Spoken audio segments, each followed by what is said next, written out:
Bom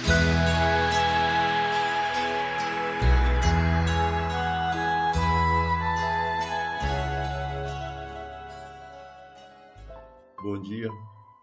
Nós estamos retomando a nossa meditação diária da Palavra de Deus, onde nós ficamos aqui ausente, na verdade, que aproximadamente uns 3 dias, onde estávamos solucionando algumas questões técnicas, digamos assim.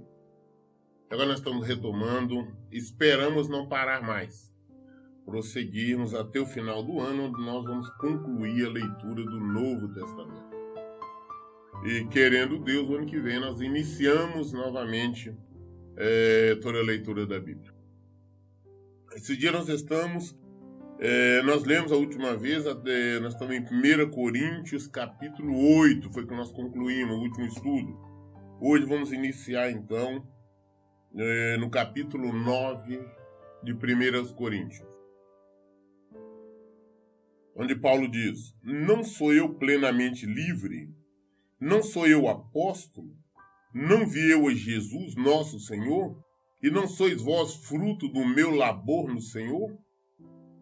Se para alguns não sou reconhecido como apóstolo, com toda certeza o sou para vós, porquanto sois o selo do meu apostolado no Senhor. Esta é minha defesa diante daqueles que me julgam. Não temos nós o direito de comer e beber?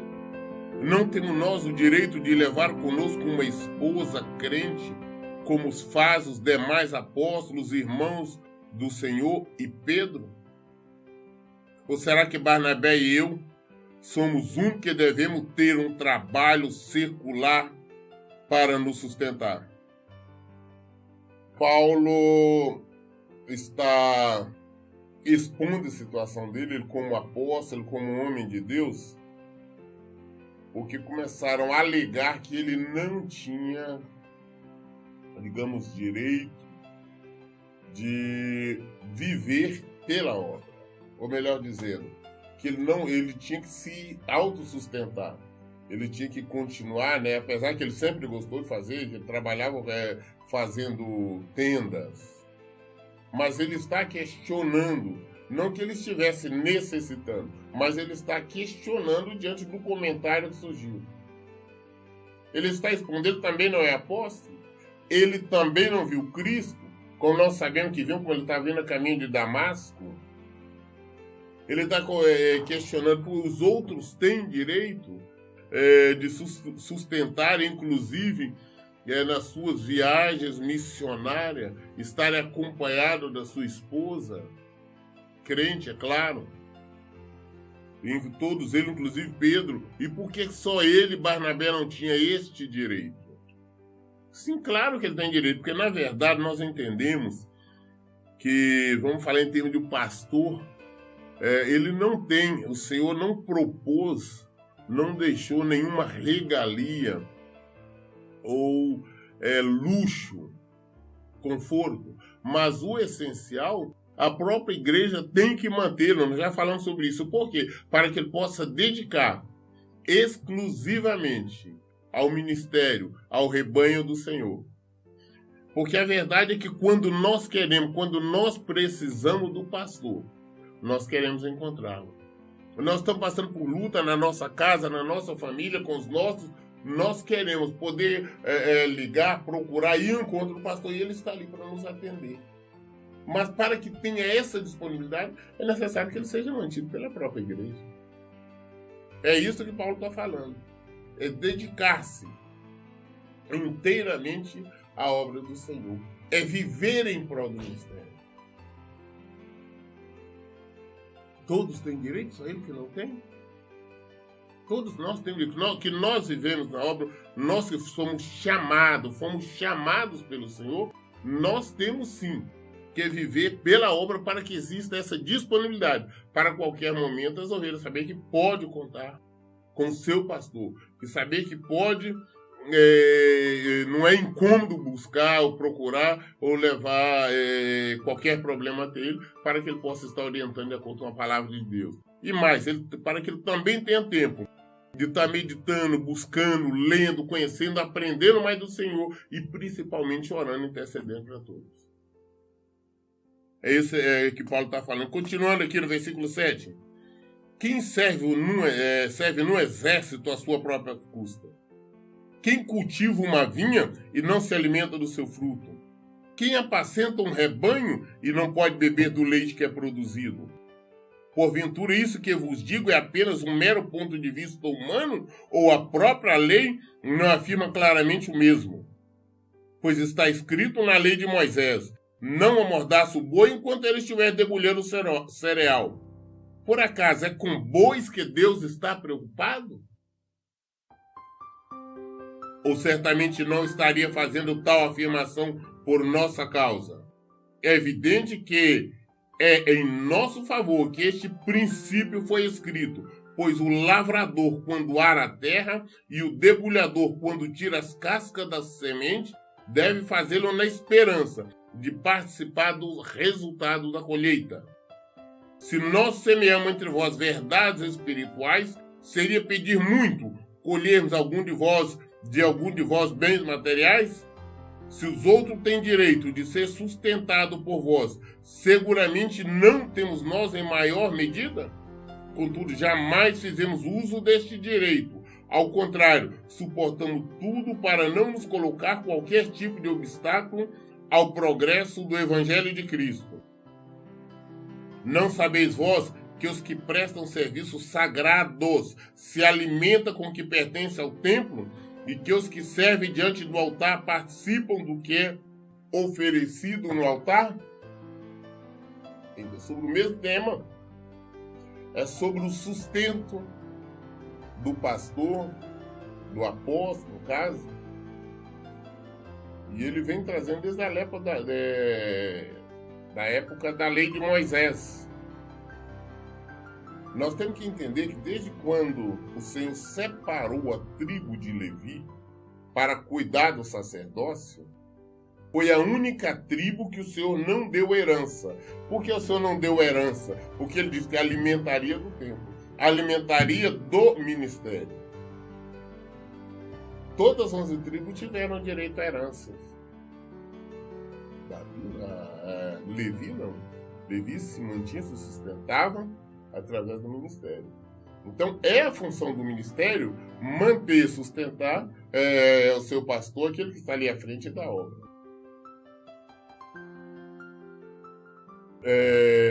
Volto a insistir, nós estamos falando de luxo e conforto. Eu digo a manutenção diária da sua esposa e da sua família. Isso é obra do Cristo. Infelizmente, muitos não entendem isso, mas essa é a realidade. Se o pastor estiver trabalhando, um trabalho qualquer, ele não vai ter tempo, a disponibilidade de atender, de socorrer as pessoas. E mais, hoje mudaram esse tipo de coisa. Hoje o pastor fica o tempo todo pedindo, clamando por ofertas, o que também é errado.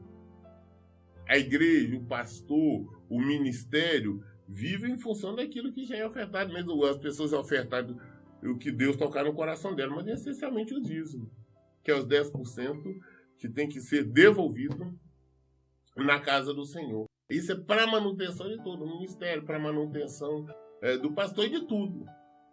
A oferta é o que Deus tocar no seu coração. Nós não podemos, eu não posso estar aqui dizendo eu preciso de oferta disso ou daquilo para aquilo outro. Essa que é a realidade. Assim, o Senhor também ordenou aos que proclamam o Evangelho que igualmente vivam do Evangelho. Nós estamos aqui em 1 Coríntios 9, versículo 14. Assim, o Senhor também ordenou aos que proclamam o Evangelho que igualmente vivam do Evangelho. Estamos falando em viver. Nós estamos falando de viver de uma forma luxuosa, de uma maneira até ofensiva, porque nós vemos pessoas vivendo de uma forma ofensiva, buscando luxos, enquanto as ovelhas muitas vezes não teriam o que comer. Isso não é bíblico. Todavia, eu não tenho me servido de nenhum desses direitos. Não estou escrevendo na expectativa de que façais dessa forma para comigo, porquanto melhor me fora morrer a permitir que alguém me prive desta minha honra. Paulo está falando, escuta, eu estou escrevendo para vocês, não é que estou alegando que eu quero fazer isso, não, eu não quero esse privilégio. Eu estou dizendo que é direito, mas eu não quero, porque eu quero ter a honra de viver as minhas custas. Eu quero ter o privilégio de ver as minhas custas. Paulo vivia no ministério, mas também vivia fazendo tendas para se manter. Falou, não quero isso. Só estou expondo, trazendo entendimento, luz sobre essa questão. Porém, quando prego o evangelho, não vejo como mergulhar, pois a mim me é imposta a obrigação de proclamar. Ai de mim se não anunciar o evangelho. Quando eu estou pregando o evangelho, estou fazendo, é minha obrigação, é o meu dever. Ai de mim se eu não fizer. Isso é chamado. Paulo foi chamado. Nós vemos isso. Da mesma forma, de igual maneira, nós também temos que fazer. Viver o evangelho. Pregar o evangelho. Independente da situação. A minha função é levar o evangelho. Este evangelho aqui, não é outro não. Este evangelho aqui, independente da situação. Independente do próprio ministério, das pessoas estarem me ajudando, sustentando. Enquanto eu viver, enquanto eu tiver condição, a palavra do seu evangelho vai ser levada, vai ser pregada. E em nenhum momento nós fazemos isso, é ficar pedindo oferta para isso, oferta para aquilo, para manter o ministério. A minha função é levar a palavra. Ai de mim, que Paulo falou. Ai de mim se eu não levar. É obrigação. Quem é chamado por Cristo tem obrigação de levar o evangelho a todos. Porquanto se prego de espontânea vontade, tenho direito à recompensa. Entretanto, como prego por obrigação, estou simplesmente cumprindo a missão a mim confiada. Se eu pregar por vontade, não, eu senti vontade de pregar, como tem muitos aí por aí fazendo, são dignos. Mas nós que fomos chamados, somos obrigados a pregar. Eu não estou fazendo nada para ser elogiado ou para ser engrandecido, quem quer que seja. Eu estou simplesmente obedecendo ao meu Senhor. Ele me mandou. Eu obedeço ao Senhor. Eu sou servo do Senhor. Por isso, eu procuro, de todos os meios, de toda forma, levar a mensagem, trazer a mensagem da cruz. O evangelho de salvação. O evangelho de Jesus Cristo, a verdade. Não outro evangelho qualquer, evangelho de bênção, evangelho de tolerância disso ou daquilo, qualquer pecado. Mas a verdade. É isto que eu tenho que fazer. É minha obrigação. Então, quando se prego de espontânea vontade, que não é o que eu faço, não é por minha vontade, eu simplesmente obedeço, tenho direito à recompensa. Eu não tenho direito à recompensa, porque eu não prego por espontânea vontade. Entretanto, como prego por obrigação, estou simplesmente cumprindo a missão a mim confiada. Qual é, portanto, a minha recompensa? Tão somente esta, que anunciando o evangelho eu o apresente gratuitamente, não usando assim dos meus direitos de pregá-lo. É minha obrigação. Portanto, eu não tenho direito de estar aqui na frente pregando, ou na igreja, ou no templo, onde quer que eu esteja, pregando e pedindo ofertas. E de qualquer tipo de oferta para mim. Eu não posso fazer isso. Que a minha recompensa em si é pregar, é levar a mensagem do Senhor. Isso é dever, é obrigação. Porque o Senhor assim determinou. Qual é, portanto, a minha recompensa? Então, somente esta, que anunciando o evangelho, eu o apresente gratuitamente. Então, o que nós fazemos? Não usando assim dos meus direitos de pregá-lo. Porque, embora seja absolutamente livre de todos, fiz-me escravo de todos, para ganhar o maior número possível de pessoas. Tornei-me judeu para os judeus, para os que estão subjugados pela lei, tornei-me como se estivesse igualmente sujeito à lei, embora eu mesmo não esteja debaixo da lei com o objetivo de ganhar aqueles que estão dominados pela lei. Para os que estão sem lei, tornei-me como se sem lei vivesse, embora não esteja livre da lei de Deus, mas submisso à lei de Cristo, a fim de ganhar os que não têm a lei. Para os fracos, me tornei semelhantemente fraco, para ganhar os fracos. Fiz-me de tudo com todos, com a finalidade de conseguir de qualquer maneira possível salvar alguns. Faço tudo isso por causa do Evangelho, a fim de me tornar co-participante dele. Paulo está falando, olha, me fiz de todas as maneiras. Nós sabemos que Paulo pregou para os gentios. Ele se fez, nós conhecemos a história dele, que ele se fez até como alguém que vivia na lei, falando da lei de Moisés, exatamente para agradar aquele, para trazer eles para o Senhor. Também ele esteve no meio daqueles que viviam sem lei, mas estando debaixo da lei de Deus, da lei de Cristo. O nosso objetivo é pregar o Evangelho, é levar a mensagem, trazer os que estão longe, mostrar a verdade, fazer com que se arrependam, se convertam e saia da contaminação do mundo. E venham para Cristo. A nossa recompensa é ver as pessoas adorando o Senhor, adorando Jesus, buscando o Senhor, nosso Deus, o Deus legítimo. Esse é o nosso papel, essa é a nossa função, é isso que nós temos que fazer. Não é procurar de outra forma qualquer tipo de recompensa. Uma recompensa é levar a mensagem de Cristo. Não sabeis que entre todos que correm no estádio, na verdade somente um recebe o grande prêmio? Correi de tal maneira que o alcanceis. Todos que competem nos jogos se submetem a um treinamento rigoroso, e isso para obter uma coroa que logo se desvanece. No entanto, nós nos dedicamos para ganhar uma coroa que dura eternamente. Portanto, não corro como quem corre sem alvo, e não luto como quem apenas soca o ar, mas esmurro meu próprio corpo e faço dele meu escravo, para que depois de haver pregado aos outros, eu mesmo não venha a ser reprovado. Está comparando todo, assim como um esportista, um desportista, ele corre, participando de uma corrida, ele corre, ele treina, ele se submete a um rigoroso treinamento para competir,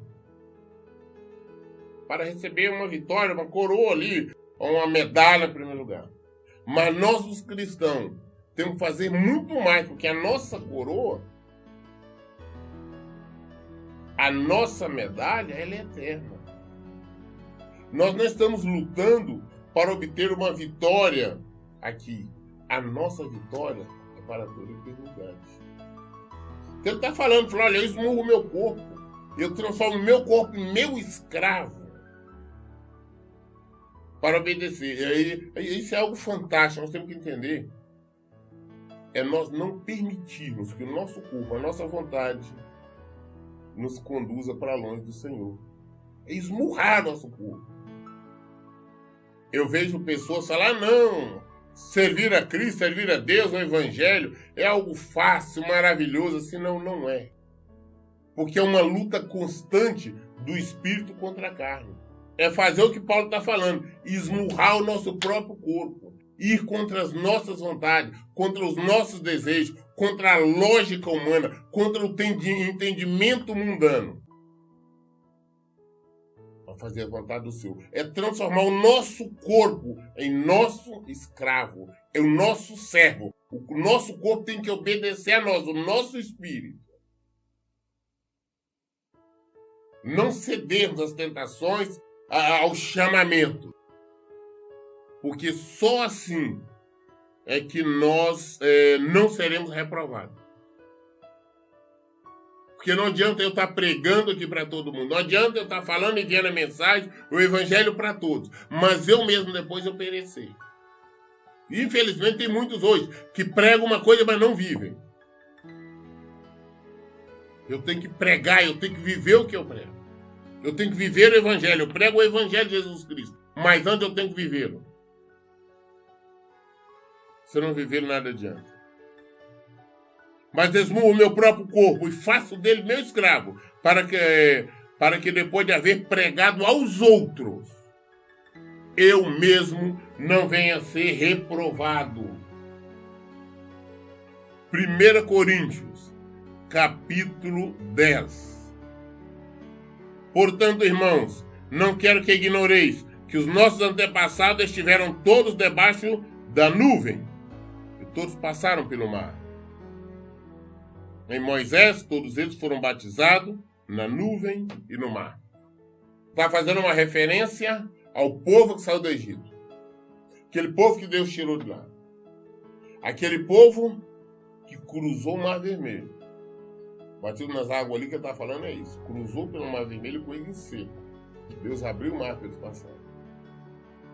Deus era uma nuvem, ao mesmo tempo, naquele deserto escaldante, o Senhor era uma nuvem durante o dia para dar sombra. Senão não teria condição de estar no deserto, teria morrido tudo. Não somente para dar sombra, como também para guiá-los. A proteção total de Deus. E mais, ainda durante a noite, o Senhor era um fogo, uma luz que servia não somente para aquecer, para esquentar, como para iluminar o acampamento. Porque aquele mesmo deserto, que durante o dia chega o pico lá de 50, 60 positivo, às noites chega a 15 negativo. Então, é um cuidado fantástico. Quando nós imaginamos, temos que parar a pensar todo aquele cuidado do povo, e nós não entendemos isso. Deus estava ali à noite, iluminando e protegendo. Eles aquecendo e iluminando o acampamento. Durante o dia, protegia do sol, era sombra, e também a direção mostrando o caminho que tinham que seguir. E se nós falarmos do maná, que era o alimento para eles que não faltaram, das roupas deles que não estragaram, para não falar também da água que saía da rocha, enfim, mas isso não é uma questão. Então todos que saíram do Egito, é o que Paulo está falando, foram batizados. Olha bem, portanto, irmãos, não quero que ignoreis que os nossos antepassados estiveram todos debaixo da nuvem e todos passaram pelo mar. Em Moisés, todos eles foram batizados na nuvem e no mar. Todos comeram do mesmo alimento espiritual, todos comeram do maná, todo dia. Descia do céu, caía o maná, que era o alimento que Deus tinha determinado. Cada um que pegasse uma medida de aproximadamente um gomer, que é aproximadamente um litro e meio. Todos tinham que comer. Fantástico. Durante 40 anos esse povo foi alimentado, cuidado. Mas nem todos se salvaram. E todos beberam da mesma bebida espiritual, porque tinha sede saciada pela rocha espiritual que os acompanhava, e essa rocha era Cristo. A água saía da rocha. Aquela rocha simbolizava Cristo.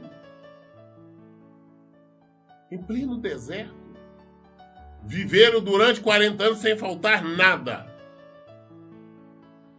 Entretanto, Deus não se agradou da maioria deles, e por isso seus corpos ficaram espalhados pelo chão do deserto. Todo esse povo que Deus cuidou, Deus tirou lá da escravidão do exército, do Egito, e trouxe, abriu o Mar Vermelho para eles passarem. Era nuvem cobrindo do sol escaldante, e para guiá-los. À noite, iluminava ali o acampamento com fogo e aquecia. A água saía da rocha, alimentava. Não, a roupa deles não se estragava. A comida caía do céu. Cuidado, isso. Um pleno cuidado. É assim como os pais cuidam de filhos, nós como pai cuidando dos nossos bebês, nossas crianças, não deixando faltar nada, Deus também fez. A única coisa que Deus pediu foi obediência e adoração legítima. Mas, infelizmente, mesmo debaixo de todo cuidado, houve a desobediência. Por tal motivo, praticamente todos foram mortos no deserto. Somente 2, Caleb e Josué.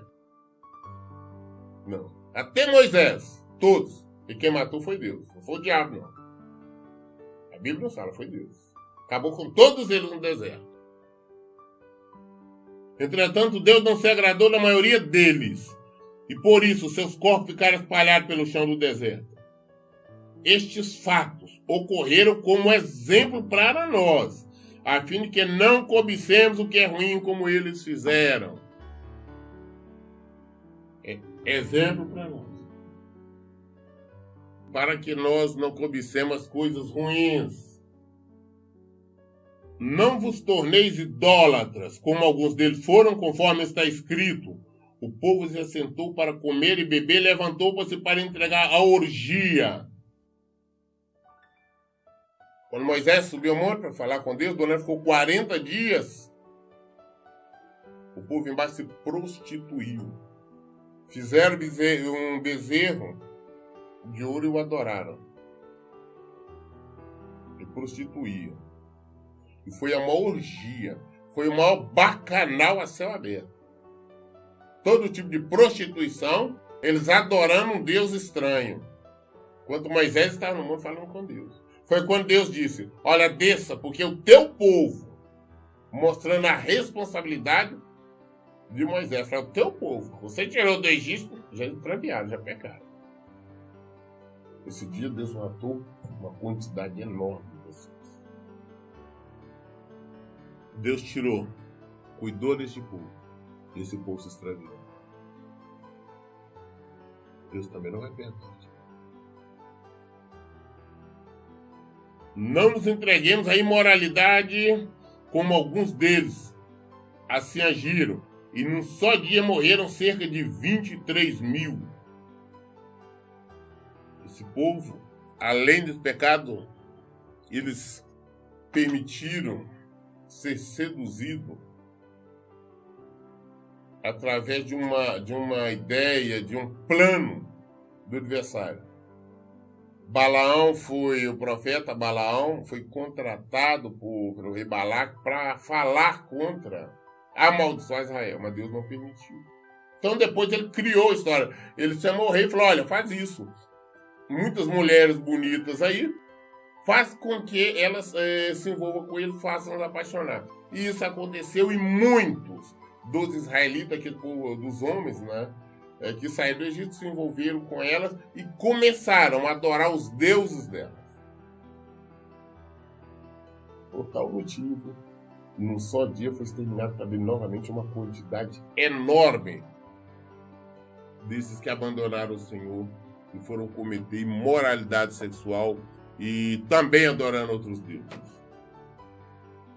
Não devemos pôr à prova a paciência de Cristo, como alguns deles fizeram, e por isto foram mortos pelas serpentes.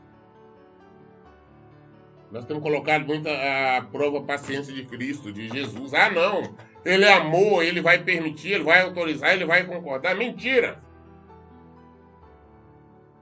Nós somos chamados ao arrependimento, a nos converter ao Senhor, a viver o Evangelho, a viver a verdade.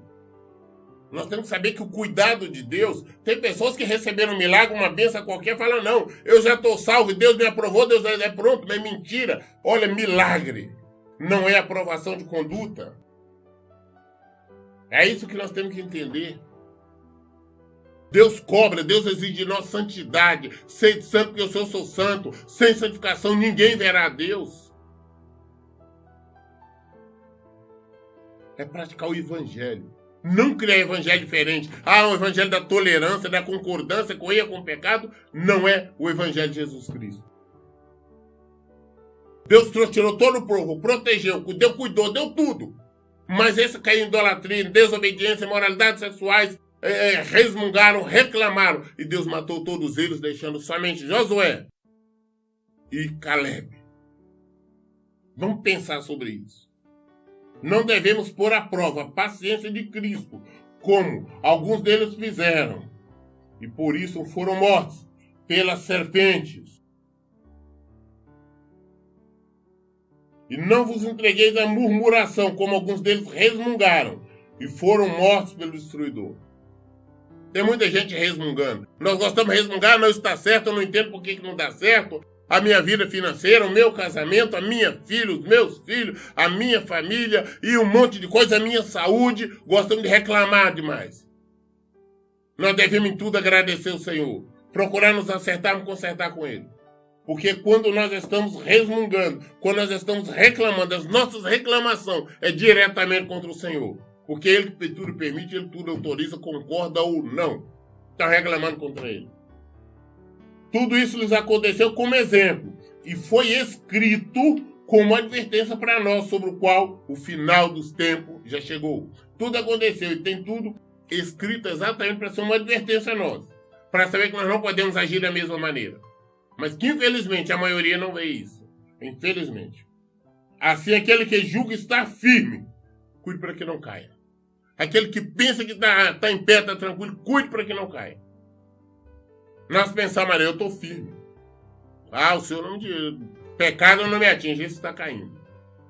Ao contrário, nós temos que manter em constante vigilância, buscando cada vez mais o Senhor. Não vos sobreveio tentação que não fosse comum aos seres humanos. Todas as tentações, todas as provocações, os desejos da nossa carne, tudo é comum. É desejo humano. É natural. Mas nós temos que resistir. É fazer igual Paulo diz. Esmurrar a nossa carne. Não cair nessa tentação. Não aceitar. Não é ficar fazendo orações. Senhor, não permita que eu faça isso. Não permita que eu faça aquilo. Nós lutarmos. Não, eu não vou fazer. Eu sei que é errado. É lutar, é aceitar. Mas Deus é fiel e não permitirá que seja tentado além do que podeis resistir. Pelo contrário, juntamente com a tentação, proverá o livramento para que possais suportar. Junto com a tentação, toda tentação que vem, não existe tentação extrema, não. Toda tentação, as provocações vêm todas nós podemos suportar. É isso que a palavra está dizendo, olha bem. Toda tentação, não vos sobreveio tentação que não fosse comum entre os seres humanos.